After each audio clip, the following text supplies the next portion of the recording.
വേണമെങ്കിൽ വൃത്ത ത്രികോണാസനമാണ് ചെയ്യണത്. അപ്പൊ നമ്മൾ സ്ഥിതിയിൽ വരിക, കാല് ചേർത്ത് വെച്ചു, കൈകളൊക്കെ ശരീരത്തോട് ചേർത്ത് വയ്ക്കാം. അതിനുശേഷം നമ്മൾ വീണ്ടും വലത് കാലിനെ 3 അടിയിലേക്ക് അകറ്റി വെച്ചു. അതിനുശേഷം സാവധാനം വലത് കൈ നേരെ 90 ഡിഗ്രി ഉയർത്തി. അതിനുശേഷം ഫുൾ ബോഡി വലത് ഭാഗത്തേക്ക് തിരിക്കുക. 2 കാലുകളും തിരിയണം. അതിനുശേഷം വീണ്ടും ഒന്നും കൂടി തിരിയും. അതിനുശേഷം വളരെ സാവധാനം ഇടത് കൈ താഴേക്ക് കൊണ്ടുവരിക, വലത് കൈ നേരെ മുകളിലേക്ക് ഉയർത്തി അതിലേക്ക് നോക്കുക. 1 2 3 4 5. സാവധാനം പോയ പോലെ തന്നെ നിവർന്നു വരിക, വളരെ പതുക്കെ തിരിച്ചു വരിക.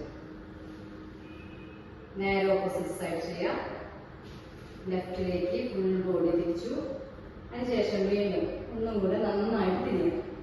വളരെ സാവധാനം വലത് കൈ താഴേക്ക് കൊണ്ടുവന്നു, ഇടത് കൈ നേരെ മുകളിലേക്ക് എത്തി അതിലേക്ക് നോക്കുക. 1 2 3 4 5. സാവധാനം പോയ പോലെ തന്നെ നിവർന്നു വരിക, വളരെ സാവധാനം തിരിച്ചു വരിക. കാലുകൾ ചേർത്ത് വയ്ക്കുക, കൈകൾ ശരീരത്തോട് ചേർത്ത് വെച്ചു. റിലാക്സ് ചെയ്യുക. ശിഥില താടാസനം.